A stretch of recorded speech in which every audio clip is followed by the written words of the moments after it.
یقین ہو گیا میری زندگی صرف کتنی دیر کی ہے، 1 منٹ کی. اب رہائی کی تمام اپیلیں مسترد ہو چکی ہیں، لیکن ہے پورا زندہ، ابھی عالم برزخ کو اس نے اپنی آنکھوں سے دیکھا نہیں.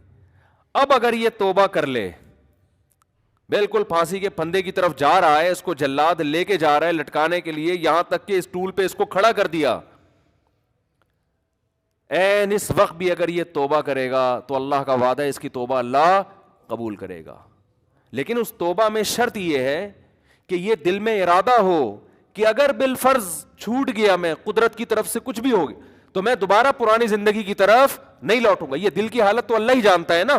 یہ پکا عزم دل سے ہو اور زبان سے اقرار کرے کہ اللہ میں اسلام کو قبول کرتا ہوں، میں تیرے وجود کا قائل، تیری توحید کا قائل، تیرے پیغمبروں کا قائل، مجھے اگر رہائی مل گئی تو میں دوبارہ اس پرانی زندگی کی طرف نہیں آؤں گا. حالانکہ رہائی ملنے کا کوئی چانس نہیں ہے. قرآن سے، صحیح احادیث سے، متواتر احادیث سے اہل سنت والجماعت کا عقیدہ ہے کہ اس وقت 1 سیکنڈ کی توبہ اللہ اس کے تمام گناہوں کی دیوار کو گرا ڈالے گی. وجہ کیا ہے؟ اس نے ابھی تک آخرت دیکھی نہیں ہے. اللہ اس کو بخشنے کا بہانہ کیا تلاش کرے گا؟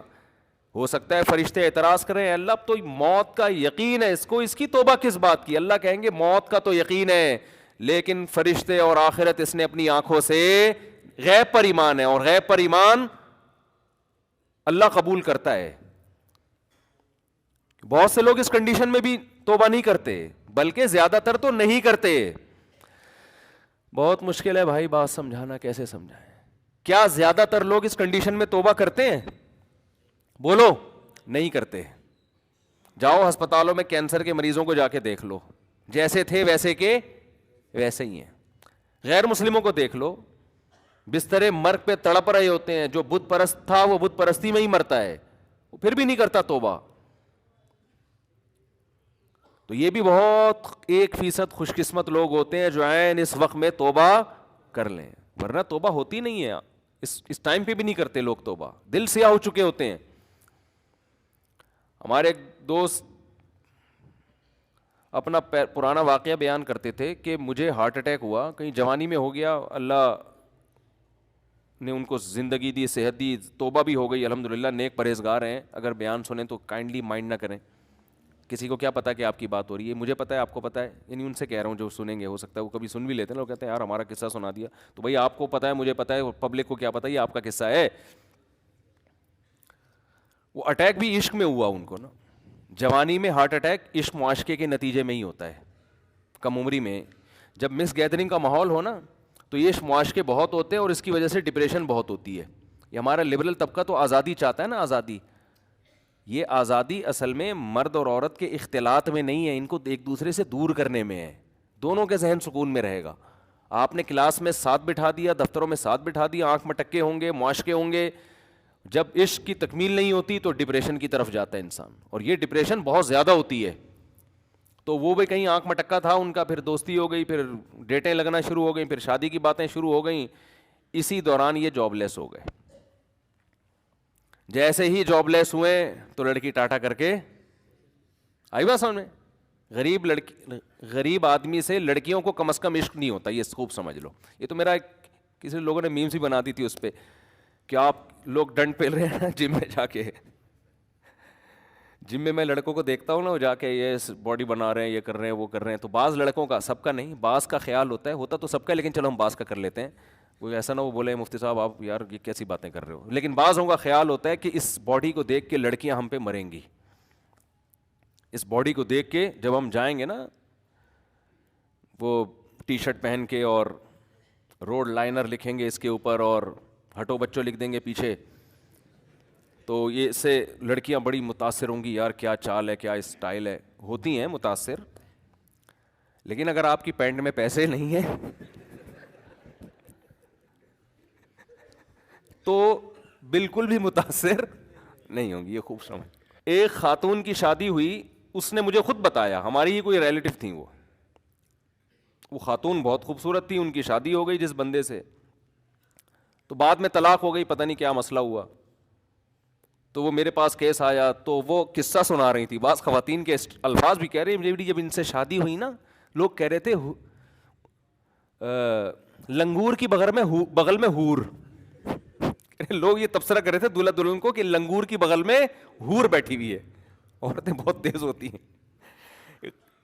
قصے پہ قصے یاد آتے ہیں, فیملی میٹر بہت ہوتے ہیں نا. تو ایک خاتون مجھے کہنے لگیں میں اپنے میاں سے طلاق چاہتی ہوں, میں اپنے میاں سے خلا چاہتی ہوں. میں نے کہا کیا مسئلہ کیا ہے آپ کا نا, فیملی کیس تھا نا, سامنے آئے ہوئے تھے.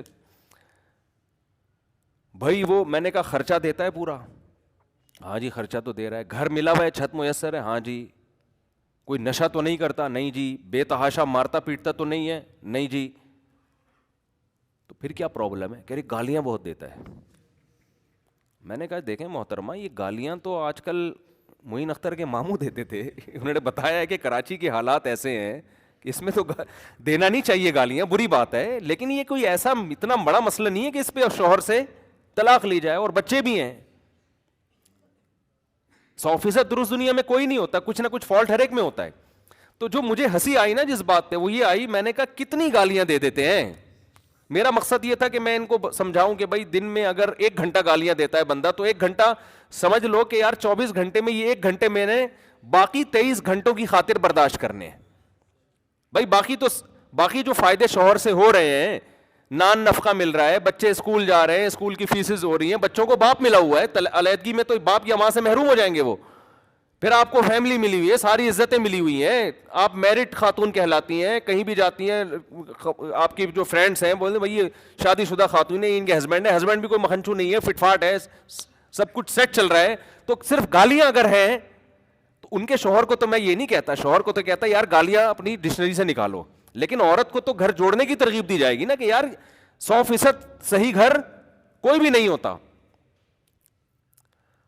تو میں نے کہ جب ان سے پوچھا کتنی دیر گالیاں, میں تو پھر یعنی وہ تحقیق کرتا ہوں نا, میں نے کہا کتنی دیر گالیاں دیں؟ انہوں نے کہا 12 گھنٹے گالیاں دیتے ہیں. میں نے ان سے کہا نہیں, لیکن میرا دل چاہ رہا تھا کہ معین اختر کے ماموں بھی اتنی گالیاں اتنی گالیاں تو معین اختر کے ماموں بھی نہیں دیتے. پھر ان کا میسج آیا کہ 24 گھنٹے گالیاں دیتے ہیں. یہ 24 گھنٹے میرا خیال ہے واش روم بھی جاتا ہے انسان, کیا وہاں بھی بیٹھ کے گالیاں دے رہے ہیں؟ وہ میری بیگم ایسی تو تیری بیگم ہے بھائی, نہا بھی رہا ہو گیا, نہانے میں بھی گالیاں. پھر یہ بچے بھی گالیاں دے کے پیدا ہوئے ہیں, اس دوران بھی گالیاں تھی کیا؟ اور کبھی کوئی دعوت میں بھی جاتے ہوں گے میاں بیوی, وہاں بھی گالیاں. تو یہ کچھ سمجھ میں آنے والا ہے حساب ہے. وہ کہہ رہے تھے عدالت سے خلا لینی ہے. میں نے کہا یہ خلا نہیں بنتی ہے عدالت سے, کوئی یہ کوئی ایسا کیس نہیں ہے جس پہ عدالت سے آپ خلا, عدالت تو دے دے گی, وہ تو گالیاں نہیں بھی دیتے ہوں تو بھی دے دے گی. آپ گالیاں الٹا دیتی ہو نا شوہر کو, پھر بھی عدالت خلا کی ڈگری تھما دے گی, مگر اس سے یہ شرعی خلا ہوگا نہیں. تو میں نے ان سے کہا کہ آپ گھر بسائیں, اپنا نبھائیں, آپ کا دماغ سیٹنگ آؤٹ ہوئی ہے, ٹھیک ہے نا. اور پھر بھی اگر نہیں کسی کے نے رہنا ہے تو جب تک شوہر ڈیورس دے گا نہیں اس وقت تک طلاق ہوگی نہیں. یہ کیس نہیں ہے, یہ سمجھ میں آنے والا حساب نہیں ہے. غلط کام ہے, شوہر غلط کر رہا ہے جو گالیاں دے رہا ہے, بہت برا کر رہا ہے, میں شوہر کو سپورٹ نہیں کر رہا, لیکن طلاق ایسی باتوں پہ تھوڑی ہوتی ہے.